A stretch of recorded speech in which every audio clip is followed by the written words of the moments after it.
नोएडा के खैरपुर गुजरगांव से इस वक्त कुमार कुंदन हमारे साथ मौजूद हैं। कुमार, कोई पीएचसी है, प्राइमरी हेल्थ सेंटर यहाँ पर है? डॉक्टर्स अब जब ये हम खबर दिखा रहे हैं सुबह से पहुंचा कोई वहाँ पर देखने जांचने के लिए?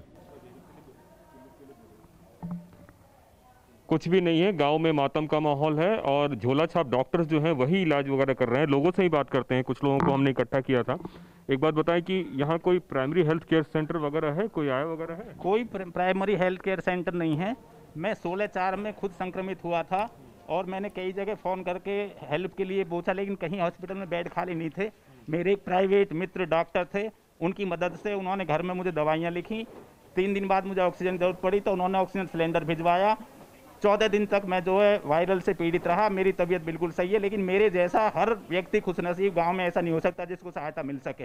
गांव में करीब 26-27 लोगों की मौत हो चुकी है, लेकिन सरकार की तरफ से, प्रशासन की तरफ से, इवन जो हमारे जनप्रतिनिधि हैं उनकी तरफ से कोई गांव में सहायता किसी तरह की अभी तक नहीं। कोई डॉक्टर आया है अभी तक देखने के लिए कि इतनी मौतें हो गई है सरकारी सिस्टम की तरफ से? कोई आज तक कोई भी हमारे गाँव में नहीं आया, जबकि 25-26 मौत इसी महीने में हमारे गाँव में हो चुकी हैं।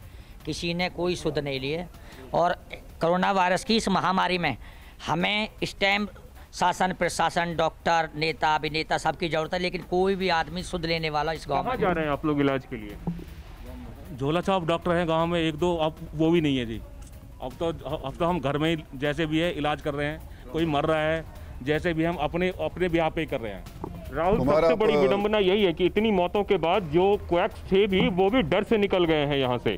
जी, आप लाइन पर बने रहिए। हमारे सहयोगी पुनीत शर्मा भी हमारे साथ मौजूद हैं। गाजियाबाद के भूपखेड़ी गांव में कोरोना का कहर लगातार वहां भी तेजी से देखने को मिल रहा है। पिछले 2 हफ्ते में कोरोना से 15 लोगों की मौत हुई है। गाँव में इलाज की खुशियाँ खूब पूरी तरीके से, अगर हम सुविधा की बात करें तो वहाँ पर लोग बुरी तरीके से परेशान हैं। गाँव से बाहर इलाज करवाने के लिए लोग मजबूर हैं। कोरोना की दहशत से गांव की गलियों में इस वक्त सन्नाटा है और इस वक्त यहां पर पुनीत शर्मा मौजूद हैं। पुनीत, पहले तो एक बार हालात बता दीजिए यहाँ के क्या हैं। देखिए, हालात की बात करें भूपखेड़ी गांव में तो वहां पर पिछले 2 हफ्ते में 15 लोगों की लगभग मौत हो चुकी है और एक ही दिन में 4 लोगों की मौत हुई है। गांव वालों का कहना है पहली बार देखा गया कि एक ही दिन में गांव के 4 लोगों को उन्होंने खोया। और जो सड़कों की बात करी जाए तो इस तरीके से सड़कें पूरी तरीके से सुनसान है। रोज यहाँ पर लोग नजर आते थे, हर वक्त नजर आते थे, लेकिन अब गाँव में जिस तरीके से दहशत है, लोग घरों में कैद हैं। पुनीत, टेस्टिंग वगैरह कुछ हो रही है? बिल्कुल, टेस्टिंग के नाम पर उन लोगों का कहना है कि यहाँ पर कोई नहीं आया। राहुल, देखिए, यहाँ पर कोई भी नहीं आया। गांव वालों का कहना है कि एक भी डॉक्टर नहीं आया। यहाँ से काफ़ी दूर वैक्सीनेशन सेंटर है जहाँ पर सुविधाएं नहीं है। ऐसे में वो लोग खुद अपने गुजारिश कर रहे हैं सरकार से कि गांव में एक कैंप लगाया जाए और उसके बाद आया जाए। और सबसे बड़ी बात यह है कि गांव वाले बहुत ज़्यादा डरे हैं। बुजुर्गों को घर में कैद किया। कुछ नौजवान हमारे साथ हैं। ये बताइए कि यहाँ पर किस तरीके से आप लोग अपना इलाज करा रहे हैं, घरों में ही रह रहे हैं, क्या?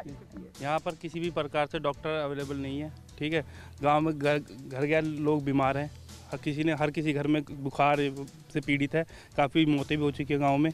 ठीक है, जो जिनका ये नहीं पता कोरोना से हुई है या बिना कोरोना के हुई है, तो यही है, लोग घर में रह रहे हैं, यहीं इलाज करा रहे हैं। ये बताइए, कोई डॉक्टर वगैरह या सरकार की तरफ से कोई आया वैक्सीनेशन के नाम पे आप लोग? नहीं, यहाँ पे कोई नहीं आया। मेरे खुद पिताजी नमूनिया से ग्रस्त हैं। मैं उनका यहीं पे ही इलाज करा रहा हूँ। कहीं कोई सुविधा अवेलेबल नहीं है। आप अस्पताल गाजियाबाद वगैरह आपसे 25 किलोमीटर दूर है, वहाँ कोई जा करके एडमिट होने की स्थिति होती है तो जाता है कोई?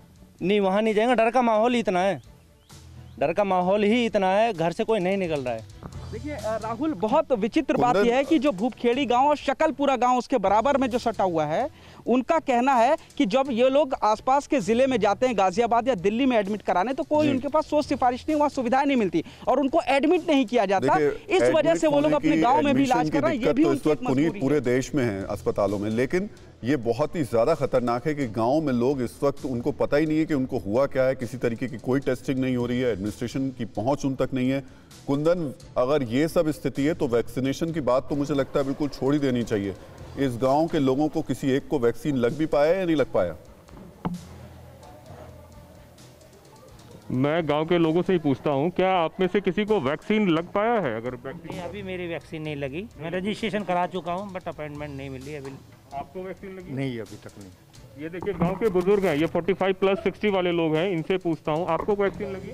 नहीं लगी। आप यंग हैं, आपको वैक्सीन लगी? बिल्कुल भी नहीं लगी। आपको वैक्सीन लगी? नहीं लगी। यहाँ तकरीबन गमी का माहौल है राहुल, और उस माहौल में इकट्ठा होने के लिए लोग आए थे। संयोग था कि ये लोग हमको मिल गए, लेकिन इनमें से जितने लोग हैं, कई सारे लोग हैं, आपको कोई वैक्सीन? नहीं कोई वैक्सीन नहीं, वैक्सीन कोई भी वैक्सीन इन लोगों को नहीं लगी है। यही अब आप अंदाजा लगाइए, यही सबसे खतरनाक बात है कि हम लोग तीसरी लहर की तरफ जब बढ़ रहे हैं और ऐसी स्थिति में गांव हमारे लगातार संक्रमित हो रहे हैं, लेकिन अफसोस की बात यह है कि एडमिनिस्ट्रेशन वहां पर कहीं दिखाई नहीं दे रहा है, जिसको इस वक्त वहां मौजूद होना चाहिए, उनको जागरूक करना चाहिए, उनको मदद करनी चाहिए।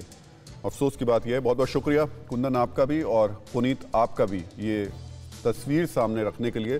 परवाह देश की, सोमवार से शुक्रवार रात 10 बजे TV9 भारतवर्ष पर।